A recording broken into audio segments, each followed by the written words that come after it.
Alhamdulillah wassalatu wassalamu ala Rasulillah wa ala alihi wa ashabihi wa man tabi'ahu wa wala wa la hawla wa la quwwata illa billah. Amma ba'du. Ikhwati wa akhwati fillah, kita tadi sudah menyelesaikan ayat wujuhu yawma idzin khashi'ah 'amilatun nasibah tasla naran hamiyah tusqa min 'ainin aniyah laisa lahum ta'amun illa min dhari' la yusmin wala yughni min ju'. Nah, kemudian ayat selanjutnya adalah wujuhu yawma idzin na'imah li sa'yiha radiyah fi jannatin 'aliyah la tasma'u fiha laghiyah fiha 'ainun jariyah fiha sururun marfu'ah wa akwabun mawdu'ah wa namariqu masfufah wa zarabiyyu mabthusah.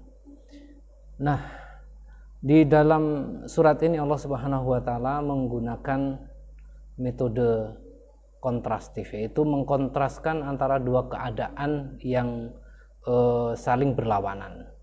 Dan metode seperti ini Allah sudah sering gunakan atau banyak gunakan di dalam ayat-ayat yang lain. Misalnya Allah Subhanahu wa taala di dalam surat Ali Imran, misalnya Allah Subhanahu wa taala berfirman yauma tabyaddu wujuhu wa taswaddu wujuh. Jadi memperbandingkan, mengkontraskan antara wajah-wajah yang putih dan wajah-wajah yang menghitam. Fa ammal ladzina aswaddat wujuhuhum akafartum ba'da imanikum fadzuqul 'adzaba bima kuntum takfurun. Wa ammal ladzina abyaddat wujuhuhum fa fi rahmatillahi hum fiha khalidun. Jadi Allah memperbandingkan di situ. Dan itu banyak sekali kita temukan di dalam Al-Qur'an. Ada wa ashabus shimali ma ashabu ashimal wa ashabul yamini ma ashabu al-yamin. Ada ashabus shimal, ada ashabu al-yamin. Ada golongan kanan, golongan kiri. Fa amma man utiya kitabahu bi yaminih fasawfa yuhasabu hisaban yasira wa yanqalibu ila ahlihi masrura. Wa amma man utiya kitabahu wara'a dhahri. Di situ Allah Subhanahu wa taala menggunakan metode kontrastif, mengkontraskan antara dua hal yang memang berlawanan.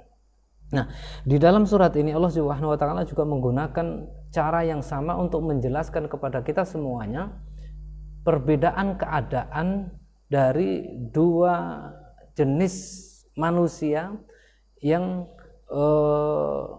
satu bahagia, yang satu sengsara. Nah, konteks bahagia dan sengsara di sini adalah konteks kehidupan di akhirat. Maka setelah menyebut bagaimana keadaan orang-orang yang dia merasa beramal tetapi landasannya tidak benar amalannya, dan kemudian orang-orang yang beramal dan landasannya benar di dalam beramal itu, maka Allah Subhanahu wa taala setelah menyebutkan wujuhun yauma idzin khashi'ah, maka Allah Subhanahu wa taala menyebut wujuhun yauma idzin na'imah. Jadi setelah menyebutkan wajah-wajah yang tertunduk, ya, lemah, tidak berdaya,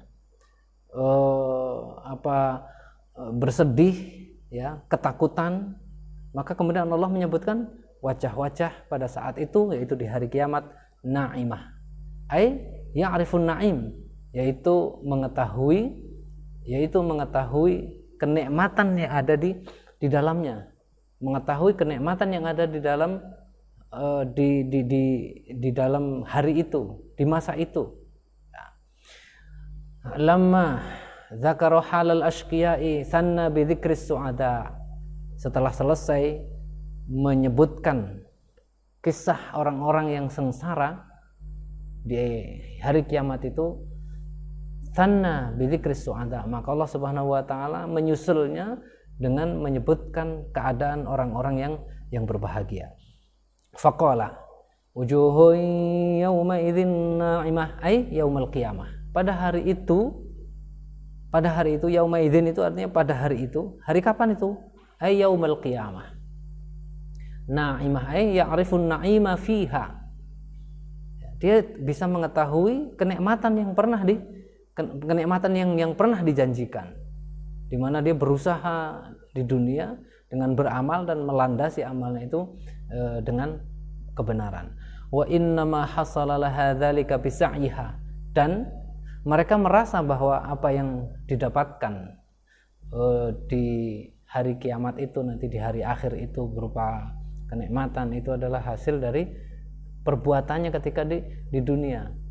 Wa qala Sufyan Ats-Tsauri li sa'yiha radiyah qad radiyat amalaha. Jadi ada nanti jenis orang-orang yang ketika melihat hasil nilai, kalau orang sekolah atau apa itu, nilai yang didapatkan di akhirat itu, dia merasa puas dengan apa yang pernah dikerjakan di dunia. Wa qauluhu ta'ala fi jannatin 'aliyah, di surga yang tinggi, ai rafi'atin bahiyatin fil ghurafati aminun, tempat yang tinggi. Nah, meskipun nanti ya di surga itu tentu saja bukan kenikmatan fisik, bukan kenikmatan yang sifatnya jasadiah. Nah, Al-Quran untuk menggambarkan itu kan perlu ada pendekatan tentu dengan pendekatan yang difahami, dan itu menjadi impian dari kita semuanya, dan menjadi satu kesepakatan atau menjadi semacam konsensus bahwa sesuatu itu menjadi diidamkan, sesuatu itu disepakati bahwa itu bagus, ya, bahwa itu enak, itu nyaman, ya. Jadi ada common sense di situ. Common sense apa misalnya? Sesuatu yang tinggi itu ya secara umum itu menggambarkan apa? Tempat yang tinggi itu menggambarkan kemuliaan, keberhasilan. Sebaliknya tempat yang rendah, ya, tempat yang rendah itu menggambarkan status yang rendah dan seterusnya. Nah, ini sebenarnya common sense. Meskipun ya tidak selamanya seperti itu, nanti ada hal-hal yang dalam itu dia bagus, tergantung apa itu nanti objeknya itu. Tetapi secara umum ketika kita mengatakan tinggi, makanya di dalam ungkapan kita sehari-hari kita mengatakan dia mendapatkan kedudukan yang tinggi. Jadi tinggi itu sendiri membawa kesan baik, mulia, ya, terhormat. Nah, coba kalau misalnya ada acara panggung itu ya mesti dibuat lebih tinggi, kecuali mungkin ada kayak stadion, itu soal lain itu, ya. Tapi secara umum itu kalau disebut tinggi itu menunjukkan kemuliaan, di mana orang itu senang kalau ditempatkan di sana. Maka Al-Quran memberikan gambaran iming-iming atau janji kepada manusia itu nanti di surga itu tempatnya tinggi. Jadi tinggi itu sesuatu yang dicapai. Kalau rendah itu kan merosot aja sampai. Nah, makanya Allah Subhanahu wa taala menyebutkan fi jannatin 'aliyah ay rafi'atin bahiyatin fil ghurafati amin. Di sana ada kamar-kamar yang aman. La tasma'u fiha laghiyah. Nanti di surga itu kamu tidak, atau wujuh-wujuh tadi itu, wajah-wajah tadi itu, artinya wajah manusia yang menjadi penduduk surga itu tidak akan mendengarkan kata-kata yang tidak berguna, tidak akan mendengarkan kata-kata yang tidak bermanfaat. Kata-kata yang tidak bermanfaat itu yang disebut lagin. Jadi tidak ada gunanya, ya. Ai la tasma'u fil jannati allati hum fiha kalimata lagwin. Jadi semua yang terdengar, ya, semua yang terdengar oleh ahli surga itu adalah kalimat yang ada manfaatnya, ada maknanya. Nah, kalau di dunia ini kan sebenarnya kita banyak mendengar kata, ya, banyak mendengar suara, tetapi banyak juga yang kita dengar itu yang tidak ada maknanya. Maka dalam bahasa Inggris itu kita mengenal meaningless. Meaningless itu ada suara tapi nggak ada maknanya. Artinya mungkin ada artinya tapi nggak ada maknanya. Artinya ada kalau dicari di kamus itu ada artinya. Ya, kata-kata yang basa-basi, yang benar-benar bahasa yang sudah basi. Jadi tapi ada mungkin bahasa basi itu yang ada maknanya. Bahasa basi yang ada maknanya itu bahasa basi, maknanya bukan di katanya itu, tetapi maksud di belakang bahasa basinya itu apa. Misalnya apa? Untuk pengakraban individu. Itu kata-katanya mungkin dari sisi arti tidak begitu penting. Tetapi dari sisi makna untuk mendekatkan diri, dengan bahasa basi orang jadi kenal, bisa akrab, urusan jadi mudah misalnya. Jadi itu tetap ada maknanya. Nah, kalau yang meaningless itu dia ucapan yang benar-benar tidak ada apa-apanya. Tidak ada apa-apanya. Bagi kehidupan ini tidak ada apa-apanya. Kan kata-kata itu, kan kalau kita kembali kepada falsafah dasar atau filosofi dasar bahasa itu kan, dia itu sebuah ungkapan suara yang digunakan oleh manusia untuk menunjukkan perasaan dia, apakah itu keinginan atau apa begitu. Nah, ketika itu tidak menunjukkan apa-apa, maka kata-kata itu artinya tidak punya makna, yang disebut di bahasa Inggris meaningless. Mungkin orang berpidato misalnya berbusa-busa sampai 2 jam, isinya apa? Nggak ada isinya, ya nggak ada. Nah, di surga itu nanti nggak ada, semua kata-katanya itu berbobot, ya, semua kata-katanya berbobot.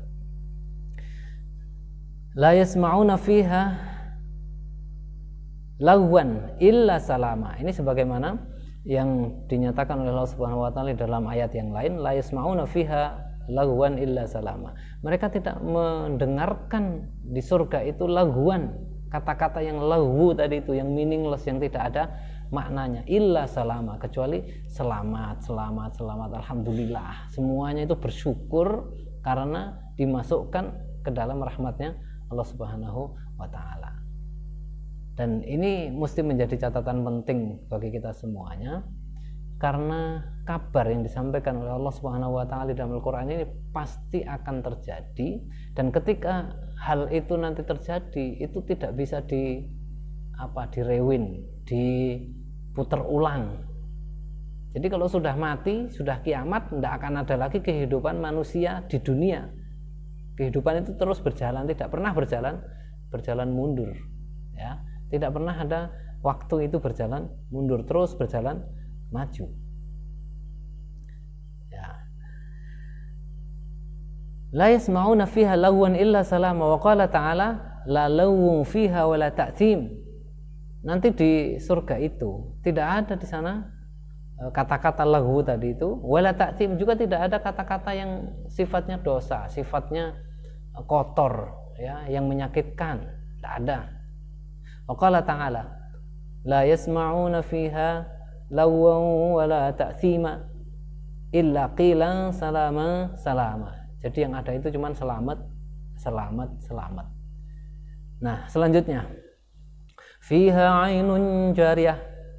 Di surga itu ada ainun jariyah, ay sarihatun, wa hadhihi nakiratun fi siyaqil itsbat wa laysa al murad biha ainan wahidan wa innama hadza jinsun. Nah, nanti di surga itu ada mata air yang senantiasa mengalir.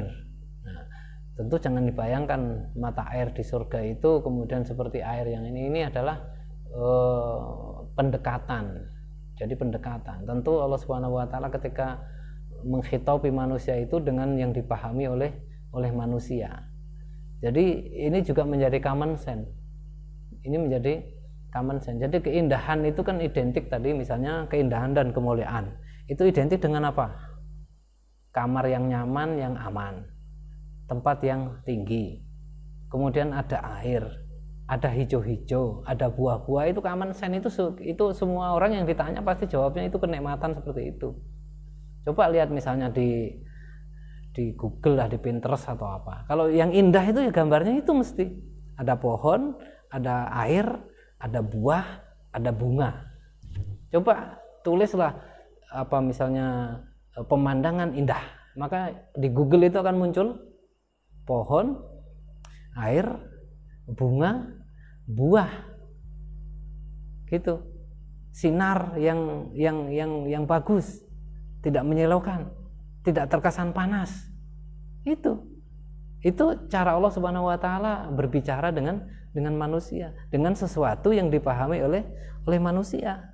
Meskipun nanti hakikatnya ketika di akhirat tadi tentu kenikmatannya bukan kenikmatan jasadiah, karena mata yang kita pakai untuk melihat juga bukan mata yang ini. Mungkin kalau misalnya makan ya bukan mulut yang ini yang kita pakai. Jadi kenikmatan ruhaniyah.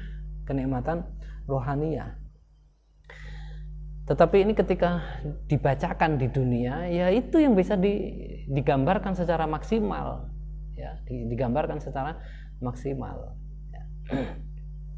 Coba kalau misalnya rumah yang baik gitu, mesti situ kalau rumah yang jadi impian, biasanya apa? Mesti di dalam benak kita itu bertingkat,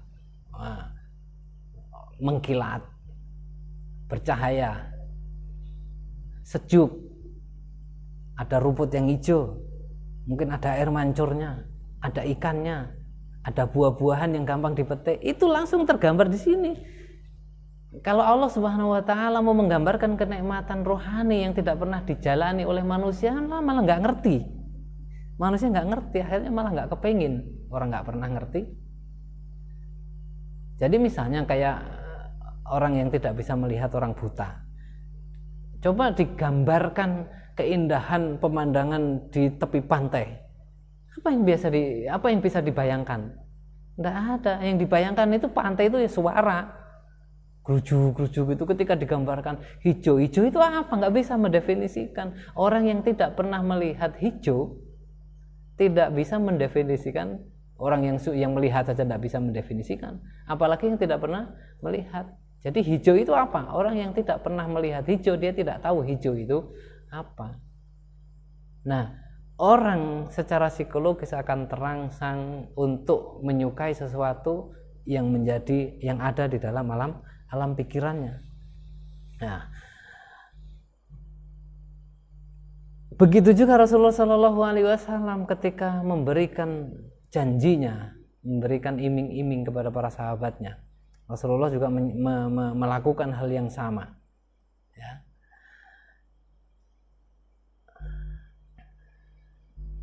Misalnya dari hadis yang diriwayatkan oleh Abu Hurairah, qala Rasulullah sallallahu alaihi wasallam, anharul jannati tafjuru min tahti tilal atau min tahti jibal al-misk.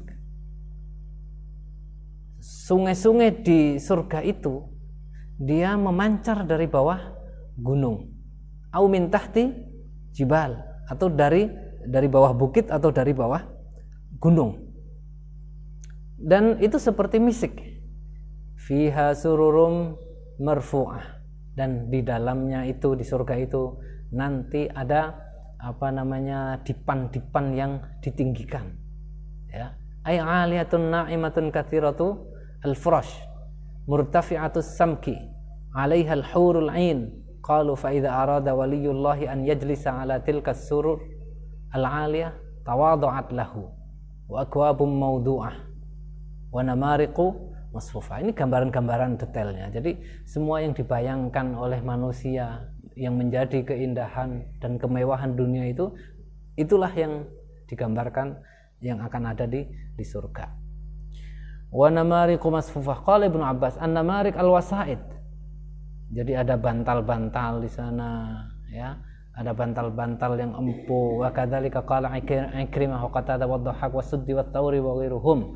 Wa qaluhu ta'ala wa zarabiyyu mabthuthah. Qala Ibnu Abbas az-zarabi al-bustu. Di sana juga banyak permadani yang dihamparkan. Ini semuanya kalau disimpulkan itu dari rincian itu pokoknya menunjukkan kemewahan.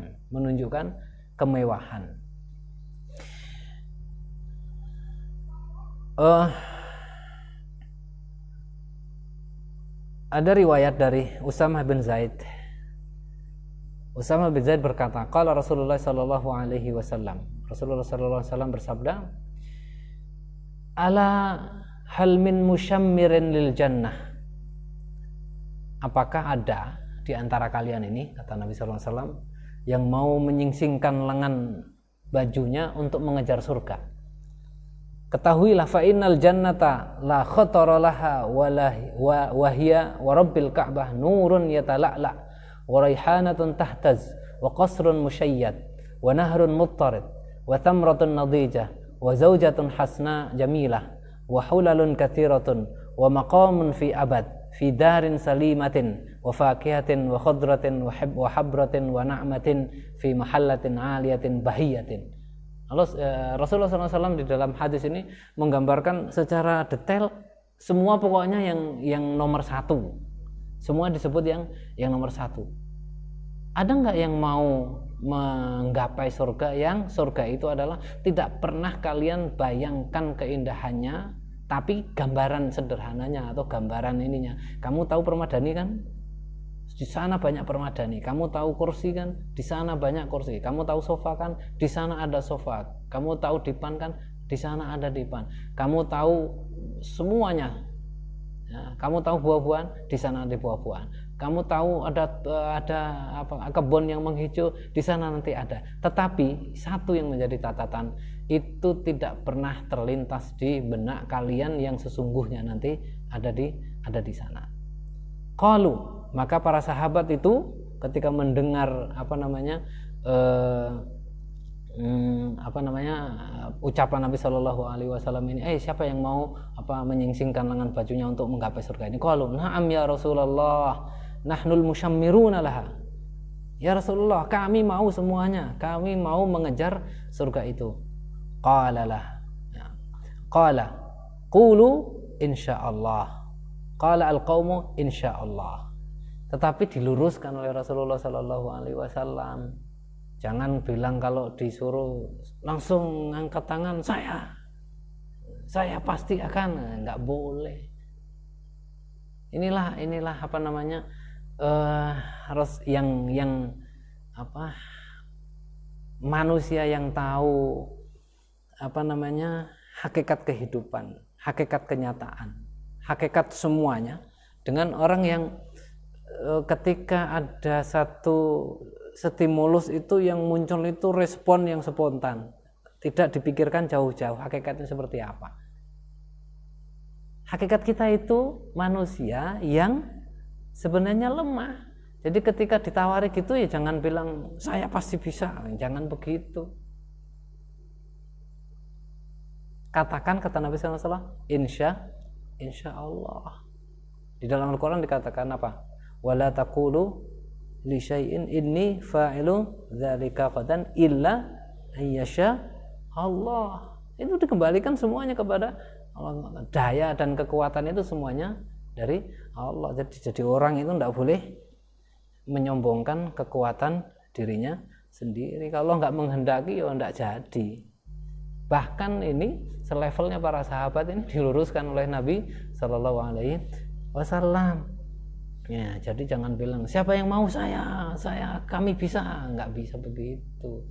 Insya Allah itu menunjukkan apa? Itu tauhid yang sempurna. Itu tauhid yang sempurna, itu ungkapannya bukan langsung ngacung dipikirkan kita itu siapa gitu. Jadi insya Allah. Kalau kaumu insya Allah, maka kemudian diluruskan jawabannya. Ya. Orang-orang yang hadir pada saat itu kemudian meluruskan jawabannya, insya Allah ya Rasulullah. Rawahu Ibnu Majah an Ibnu Abbasin Ibn Utsman ad-Dimashqi an al-Walid ibn Muslim an Muhammad ibn Muhajir bihi. Jadi hadis itu perawinya itu.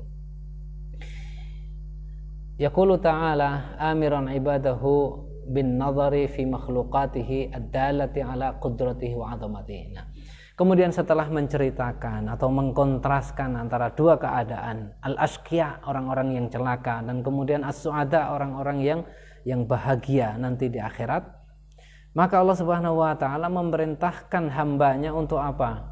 Menggunakan potensi dirinya untuk memperteguh keimanannya terhadap kudrah dan kekuasaan Allah Subhanahu wa taala.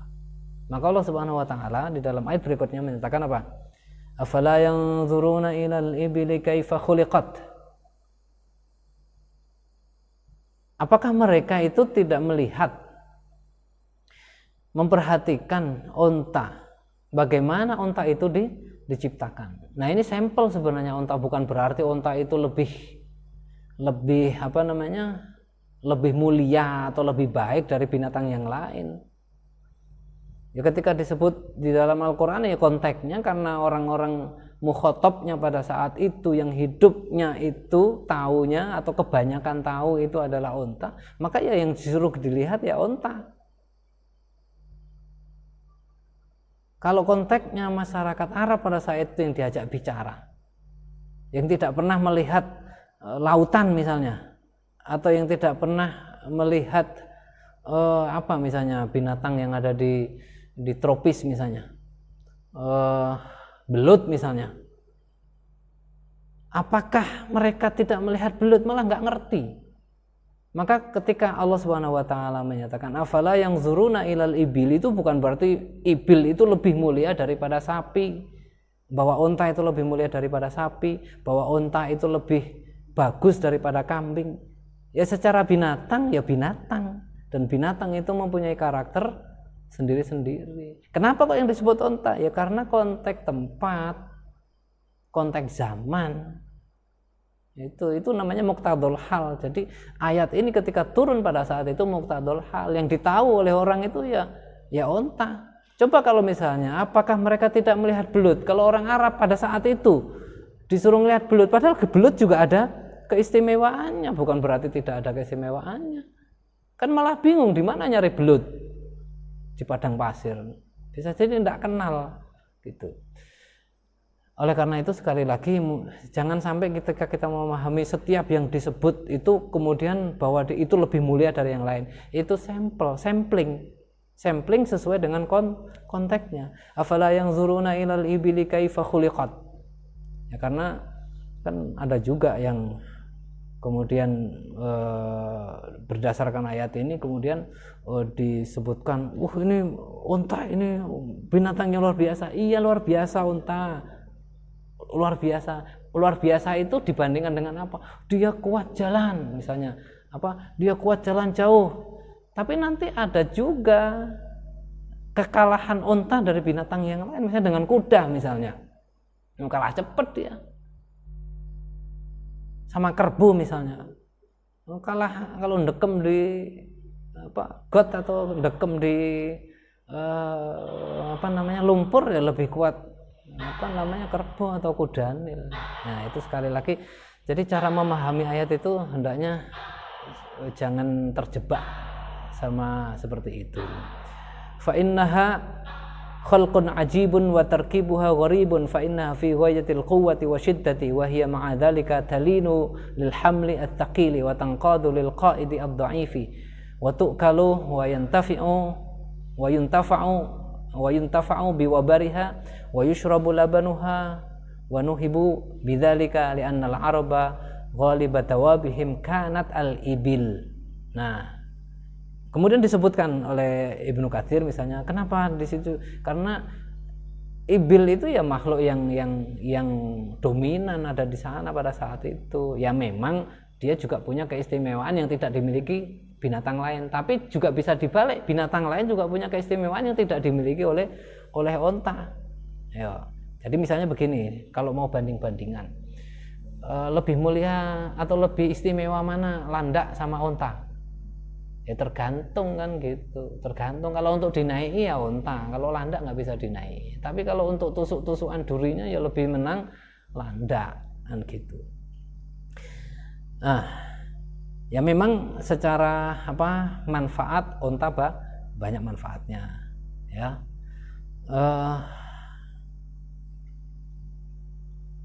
Fa innaha fi ghayatil quwwati wasyiddah. Unta memang kuat, dia kuat jalan. Tetapi meskipun kuat, unta itu dia mudah untuk tunduk sama tuannya. Jadi sekuat-kuatnya unta dituntun sama anak kecil, itu dia nurut. Nah, itu kelebihan unta. Tapi juga di binatang lain juga bisa gitu loh artinya. Jadi jangan kemudian dalam tanda kutip mendewakan unta atau menganggung-agungkan unta di atas binatang yang lain. Ya binatang saja. Cuman pada setiap binatang itu kalau diamati di situ terdapat tanda-tanda kekuasaan Allah Subhanahu wa taala.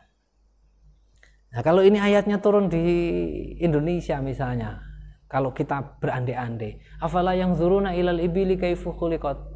Lah orang kampung enggak pernah ngelihat unta kecuali gambarnya saja, kan malah enggak nyambung kan gitu. Jadi harus seperti itulah kita cara memahami ayat. Wa kana Syuraih al-Qadi yaqulu ukhruju bina hatta nanzur ila al-ibili kaifa khuliqat wa ila as-sama'i kaifa rufi'at ay kaifa rafa'ahu Allah azza wa jalla 'anil ardi hadha ar-raf'ul 'azimu kama qala afalam yanzuru ila as-sama'i fawqahum kaifa banaynaha wa zayyannaha wa ma laha min furuj. Nah, ini seperti yang kemarin saya sampaikan.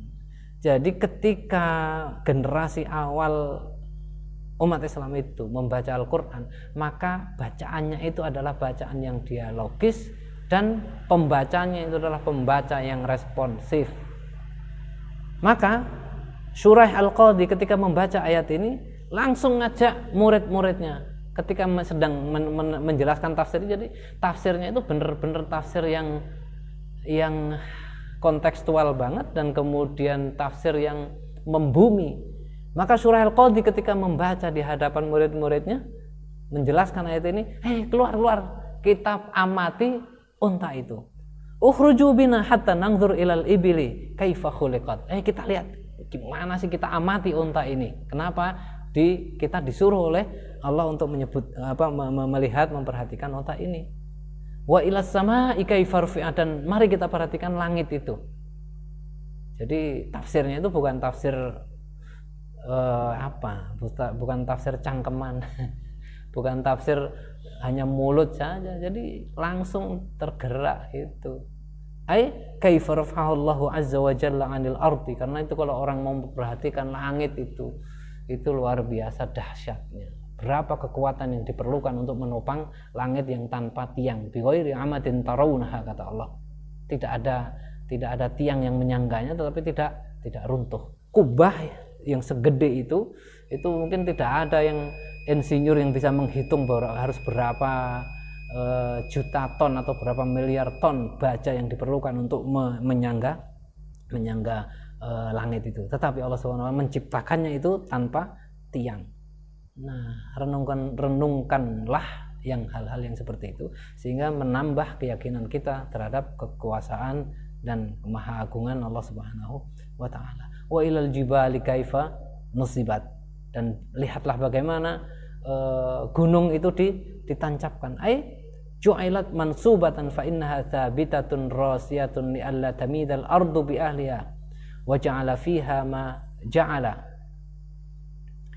minal manafi'i wal ma'adin. Suruh dilihat gunung. Nah, gunung itu salah satu fungsinya adalah supaya bumi itu tidak labil, tidak gampang bergeser, dia sebagai pancang. Ya, kalau seandainya bumi ini datar semuanya, maka dia akan lembek, gampang bergeser.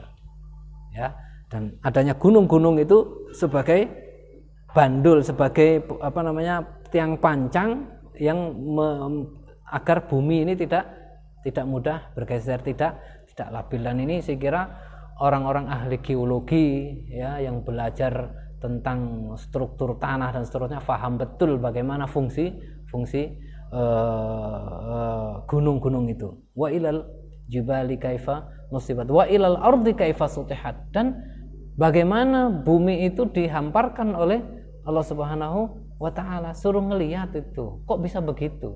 Dan bumi itu tidak dibuat seperti karpet atau tidak dibuat seperti lantai, tetapi berlipat-lipat. Itu banyak sekali hikmahnya. Mungkin yang bisa kita lihat misalnya, kalau seandainya bumi itu datar seperti permukaannya ini ya, datar seperti lantai, itu kalau hujan akan tergenang semua. Terus distribusi air seperti apa? Ya. Tapi karena bumi itu berlipat-lipat, ada lembah, ada gunung, ada kelok-kelokan, maka distribusi air itu bisa mudah. Penyimpanan air ke dalam perut bumi bisa terjadi dengan mudah. Nah, itu hikmah. Orang kalau mau memikir-mikirkan yang seperti itu, maka kembalinya akan mengucap apa? Subhanaka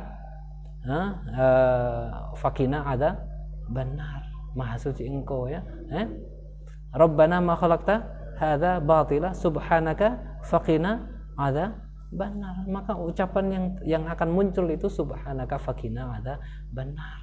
Itu. Jadi ketika Allah itu mengajak kita melihat ini semuanya, pada akhirnya itu sebenarnya kembali kepada ketuhanan, dan kitab suci ini diturunkan untuk manusia supaya manusia itu bertuhan, supaya manusia itu tidak hanya menjadi semacam seonggok benda yang berjalan dan berpikir, tetapi menghubungkan